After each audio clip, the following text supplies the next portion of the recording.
was it like when you first heard that you were being featured on the Women in Business bus wrap for 2026? So when I first heard that I was going to be featured in the Women in Business, feature with the Birmingham Transit Authority, there were a couple things that crossed my mind. One was, wow, right? What an honor, what a recognition, what a great way to celebrate Women's History Month. And when I saw the other women that were being featured, it also felt like an incredible honor to be a part of this with them. The second part is women in business. You know what I'm saying? Because I run a nonprofit organization, and oftentimes when there are business discussions, they're more for-profit corporate entities that are brought into those conversations. But nonprofits are absolutely a business. And so to be recognized in that way, to me, was affirming in the fact that, oh yeah, I'm running a nonprofit. Oh yes, we're community-centered, but this is a business. I am managing payroll. You know what I'm saying? There's a lot that goes into making an organization like this work. And so it felt like I was being seen in that way, being a part of the business community, the thriving business community of Birmingham. I love that. And you are very much seen, very much heard, and very much appreciated. And we were making small talk while we were getting prepared. Mm-hmm. And I want to hear from you. What is it like what do you want young girls or women such as myself who are following behind you, the next generation, what do you want us to feel, see, or think when we see you on this bus when it drives by? I hope they feel inspired. I hope that they understand that representation is very important.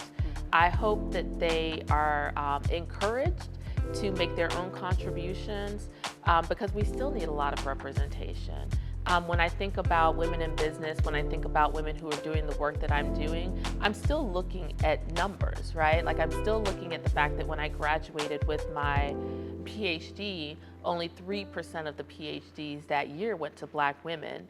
And that hasn't changed. That number hasn't changed, and I graduated over a decade ago.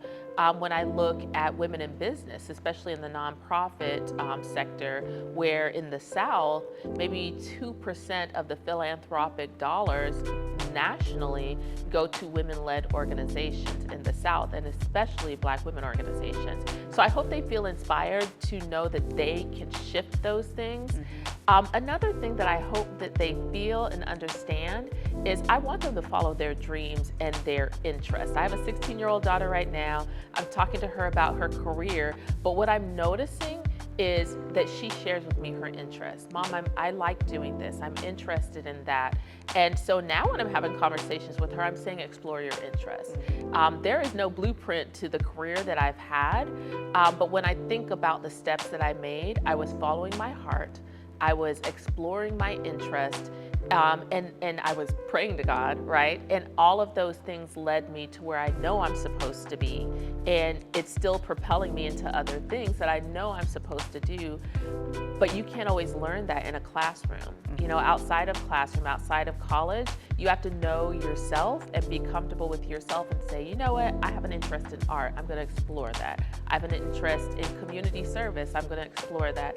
I have an interest in investigations, because that's what my daughter kind of mentioned. And so that conversation led to, what does it look like for you to be a lawyer? What does it look like for you to be an anthropologist? What does it look like for you to be a detective if you like that kind of investigation and research? Follow your interests. It'll lead you where you want to be, and then you'll end up in a position where you enjoy going to work every day. It might be exhausting, because trust and believe, the work that I'm doing is exhausting, but I love it. I absolutely love it, and it makes a big difference. I invest more of myself into it because I enjoy it, even more so than other jobs that I've had. And that's what following your interest and your passion will bring about in your life. And I also hope that I can speak that kind of encouragement and that kind of affirmation into Black women. I love that. And the crazy thing is, speaking of passion, I think I jumped right in, and I think I assumed our audience knew exactly who you are and what you do, because I think I was so passionate. So let's back up here. So tell those who may not know who and what Dr. Nadia Johnson is and tell us more about your mental health business, your nonprofit. Sure. So Dr. Nadia Monique Johnson, I'm the founder and CEO of the Black Women's Mental Health Institute, which is an organization that seeks to build awareness of and support for the mental and holistic well-being of Black women and girls.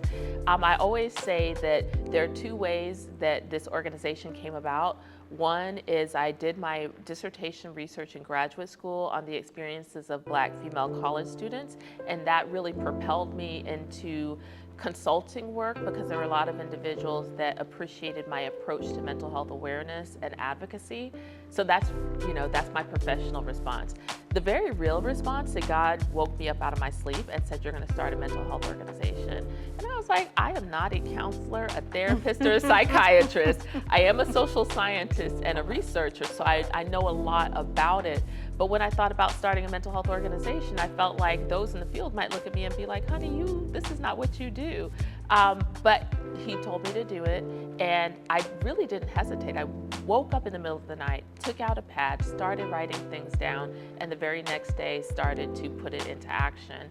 And what ultimately started as a hobby eventually turned into a nonprofit, not because I said, I think I'll turn this into a nonprofit, but because people started to pay attention to what I was doing and asked it to be a nonprofit. And I was like, wow, if they appreciate it, if they see value in it, then hey, let's go, because I enjoy doing it, so let's see what it can grow into. And that's kind of how it came about. I really am very, very passionate about it. I can't even express sometimes what we've been able to accomplish has blown me away. I have gotten national support. There were times I called individuals that inspire me who are running multi-million-dollar organizations just to kind of have informational interviews and, hi, this is who I am and what I'm doing. But I can't tell you the number of times I've picked up the phone and asked for a coffee, somewhere in New York or California or something, and they will say, I know who you are. What do you mean you know who I am in this nonprofit in Birmingham, Alabama? And I've gone and spoken at conferences where people will come up to me and say, I love your work, I follow what you do, I appreciate you. So the national recognition I could have never predicted. Getting awards and recognitions like this one. I got an award in Washington, D.C., where I ended up on stage with Maxine Waters. Like how, what in the world is that? You know what I'm saying? And when I think about the community impact, right? Having people come up and say, you've changed my life, you've saved my life. And now to have state representatives recognize our work and write us into the state budget, and to have bipartisan support for that, these are things that I could have never predicted. And I believe that they are winks from God that says, hey, this is what happens when you do what I've called you to do. When you follow the calling I have placed on your life, you don't have to worry about where you're gonna go. I'm gonna place you. And so that's who I am, and that's what the organization is about. And I wake up every day talking to God and saying, okay, what are we doing today? I actually had that conversation with my team yesterday. I was speaking life into them because they were just so good about what they do. But I also said that, when I wake up in the morning now, I don't have a concern about where we're going and how the work is going to be done, because I'm so trusting of them and their capabilities. So I really can wake up every morning and go, okay, God, what's the next direction? Okay, God, where are you taking us next? And I see it now, and I'm excited about it, and I'm even more excited to share it with Birmingham and the world, where our organization is going to be in the next 3, 4, 5 years. I love that. And speaking of Birmingham, so let me back up and say, I love the Birmingham Business Alliance's Birmingham Has More campaign. That's like their slogan. And as a transplant, I'm not from Birmingham, but I love Birmingham. I feel like we have more of so many things. So that leads me to, what brought you to Birmingham? What did you feel we had more of that drove you to come here? So my family is not from the United States. My family is Jamaica, Cuba, Guyana, India, and Africa. I grew up in a very international family. I always joke that even though I graduated high school in Huntsville because my family was military and they had an army base, I had no connection to Huntsville and left as soon as we got placed into another location. What brought me back to Birmingham is college. I came here for college and attended UAB. That was my first time in Birmingham. I left immediately after I graduated and moved around. I lived in Houston, DC, Florida, Maryland for different jobs, but then ended up coming back to Alabama for graduate school, went to UA, eventually ended up back in Birmingham. What I've noticed, because I've lived from California to Houston to DC, is Birmingham is a real incubator of business. There are things that I've been able to do here that I don't know that I would have been able to do in a LA, that I think would have been very challenging to do in a DC. And that's not to speak anything negatively about those cities, because trust and believe, I love those cities. And every city that I've lived in some way, shape, form, or fashion feels like home. But when I can call a state representative, when I can text a city council person, when I can get some FaceTime with the mayor, that is very difficult to get done in a larger city. When I can register a company, when I can apply for funding, when I can get business supports from maybe the Community Foundation of Birmingham or the Birmingham Business Alliance, I just feel like it's such an incubator. It really believes in individuals founding things, launching things, and they support them in their success.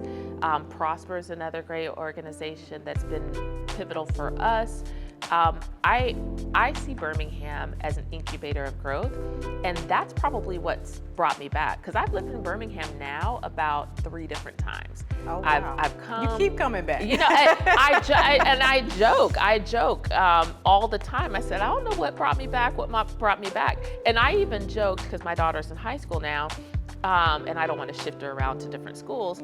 I joke and say, well, once she graduates, I'm probably going to go to another city, because I've got that nomadic nature. I love being in a new place. So I'll probably, when she graduates high school, I tell her this all the time, until I got married. And now I'm kind of like, well, he's here, I'm here. We're both nomadic in nature and have talked about leaving the state. But what's going to keep us here is the community. Like, you really cannot beat how Birmingham supports you, shows up for you, provides opportunities for you to invest, not even financially. I'm not speaking about financial investment, even though that is there, but invest in your community. If you want to bring about a change,